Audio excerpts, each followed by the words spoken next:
चंद लोगों ने प्राण दिए थे देश की आज़ादी के लिए।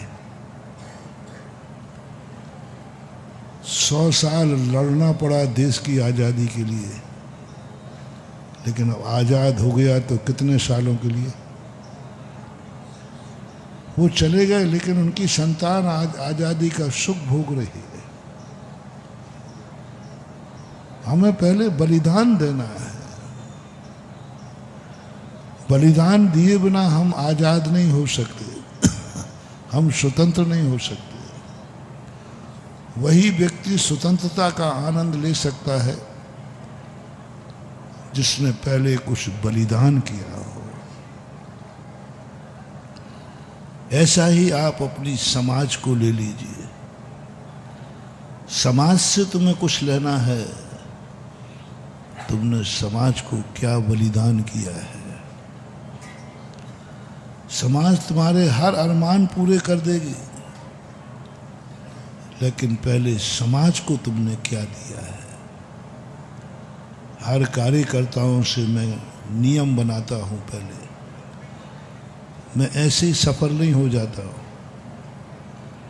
मेरे कुछ कंसेप्ट ऐसे हैं जो मुझे सफलता प्रदान करते हैं।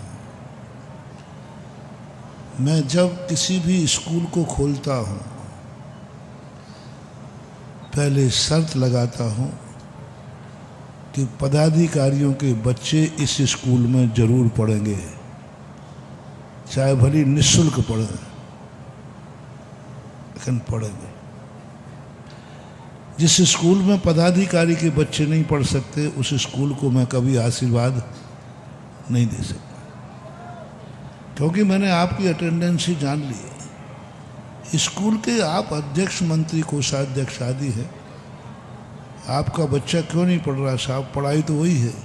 इसका अर्थ तुम्हें मालूम है कि हमारा जो स्कूल है वो घटिया है। एक स्थान से मुझे ज्ञात हुआ, मैंने कहा भैया इस स्कूल में तो जैनी कोई पढ़ते ही नहीं, और आप पदाधिकारियों के बच्चे भी तो छोटे छोटे तो होंगे महाराज हैं। मैंने क्यों नहीं पढ़ते? बोले महाराज मुझे अपने बच्चों की ज़िंदगी बर्बाद करना है क्या? अरे बर्बाद करना है, तुम अपने बेटे की ज़िंदगी बर्बाद नहीं होने देते हो, दूसरों की क्यों बर्बाद कर रहे हो?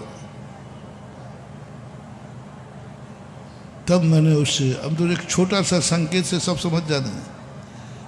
उस दिन के बाद से मैंने कहा नहीं, पहले पदाधिकारी वही रहेगा जिसके बच्चे स्कूल में पढ़ेंगे। और जिन जिन स्कूलों में ये नियम चल रहे हैं ना, वे स्कूल टॉप पे हैं। अब उस अध्यक्ष के एक बच्चे को हमने फ्री कर दिया, लेकिन 1000 बच्चों की ज़िंदगी सुधर जाएगी एक बच्चे के कारण से। और हो रहा है। जितने भी आप देखना, राजस्थान में जितने भी विद्यालय मैंने आशीर्वाद दिए, सबसे पहले जैनी का बच्चा पढ़ेगा, अनिवार्य है। और ये स्थिति यदि अपना अपना रूप बन गया, समाज को हमने क्या दिया। और कमेटियों को सबसे पहले मैं, जनता दान क्यों दे देती है? सबसे पहले मेरा सिद्धांत है, जो कमेटियां काम करती हैं उन कमेटियों से कहता हूं, पहले आप लोगों का दान बताओ कितना है। महाराज जी आप तो भक्तों से दिलवा दीजिए। मैंने कहा भक्तों का पैसा फोकट का है? भक्तों से दिलवा दीजिए। जिस कमेटी में, जिस कार्य में कमेटी का दान ना हो, महानुभाव वहाँ कभी दान मत देना, क्योंकि कमेटी को मालूम है कि ये काम बहुत घटिया है, बेकार है, होना ही नहीं है, इसलिए वो नहीं दे। पहले पूछ लेना चाहिए। सारे भक्तों से कह रहा हूँ, जिस कार्य में कमेटियों के पदाधिकारी या कमेटियों का, पंचायत का या ट्रस्ट का या समिति जो भी तुम्हारी होती है, उनका यदि दान नहीं आया हो तो कदापि दान मत देना, तुम्हारा दान व्यर्थ जाएगा। और जिस काम में कमेटी आगे आगे दान दे, उस समय तुम जैसे बने तैसे दान देना, तुम्हारे धन का सदुपयोग होगा। कमेटी के पदाधिकारी का दान बुलवाओ, पहले तुम बोलिए क्या बोलना, जो शक्ति है वो बोलो। लेकिन बोलो, जब तुम कमेटी के पदाधिकारी बनने की औकात रखते हो तो तुम्हें दान देने का भी औकात, सबसे पहले कमेटी का दान लिखा जाना चाहिए। कमेटी के पदाधिकारी बोले इस चतुर्मास की सबसे बड़ी सफलता का श्रेय ये है। इतना दान कैसे भूल गया? अशोकनगर में, अरे राम राम राम राम, अशोकनगर में मैं जानता हूँ 1100 रुपया लेने में पसीना आ जाए। वर्षों तक रमेश जी अध्यक्ष है इनको मालूम है पैसा इकट्ठा करना कितना कठिन होता है, बहुत कठिन होता है। और बात सही भी है, हमारी जैन समाज का पैसा कोई डांके का नहीं है, कोई जुआ का नहीं है, बुद्धि का है।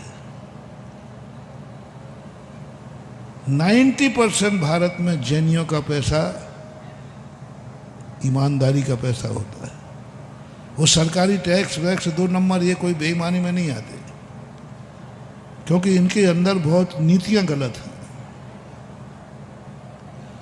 बाकी हमारे जैनियों का 99% जैसा डांके का नहीं होता, जुआ का नहीं होता, कोई गलत धंधों का भी, कोई शराब बेच के कमा रहा हो, कोई मांसाहार करके कमा रहा हो, नहीं। मैं इन भक्तों के एक पैसे को खोटा नहीं होने देता, मैं बोलते ही नहीं हूँ। भक्त कहते, मैंने कही नहीं अभी मत बोलना, पहले कमेटी बोलेगी, सभी जगह देख रहा था। और इस चतुर्मास का जो मंगलाचरण सबसे पहले हुआ कि तुम्हारी कमेटी ने सबसे पहले दान बोला, अध्यक्ष मंत्री चक्रवर्ती बन गए। हम की मैं तो सगुन उसी दिन उठा लिया था। यदि ये दोनों नहीं बनते ना तो मैं इतनी बड़ी रिस्क लेता भी नहीं। मैंने अशोकनगर में कम रिस्क नहीं ली, बहुत रिस्क लिए। इतने बड़े बड़े कार्यों की घोषणा कर दी, महाराज आगे पीछे है क्या, अपने पास तो कमंडल है, कुछ नहीं है। लेकिन सगुन हमारा उठता है। आज तक मैं कभी सगुन में फेल नहीं हुआ। और जब मैंने देखा कि तुम्हारे अध्यक्ष और मंत्री आगे आ गए हैं, मैंने कि बस इस चतुर्मास में पैसा संभलेगा नहीं। उसी दिन मेरा निर्णय हो चुका था, बस उसी दिन सोच लिया अब जो कार्य करना है सब करो, सफलता ही सफलता मिलेगी। जय जिनेंद्र। अगर आपको मेरी वीडियो अच्छी लगती है तो प्लीज़ मेरे चैनल को सब्सक्राइब करिए, लाइक करिए, शेयर करिए। इसी तरह से अपना प्यार मुझे देते रहिए।